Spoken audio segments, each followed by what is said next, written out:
হঠাৎ করেই সে বলে উঠল, চলো আজকে কোথাও ঘুরতে যাই। বললাম আচ্ছা ঠিক আছে চলো যাই। দুজনে রেডি হয়ে বাসা থেকে বের হলাম। ওমা, বাসা থেকে বের হওয়ার পরে দেখি সেই বৃষ্টি। পরে সে বৃষ্টিতে ভিজে ভিজেই মেট্রোতে টিকিট কাটার জন্য স্টেশনে আসলাম। সে টিকিট কেটে নিয়ে আসলো আমার জন্য। দুজনে ট্রেনের জন্য অপেক্ষা করতে করতে ট্রেন আসলো এবং ভিতরে এত জ্যাম ছিল যা বলার মতো না, দাঁড়ানোর মতো জায়গা ছিল না।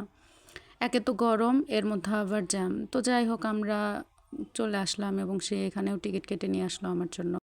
এরপর দুজনে ভিতরে যাওয়ার জন্য সামনের দিকে আগাচ্ছিলাম। অনেক মানুষ ঘুরতে আসছে আজকে, যে যার মতো ছবি তোলা ভিডিও করা নিয়ে ব্যস্ত। পরে আমরা সামনের দিকে হাঁটতেছিলাম,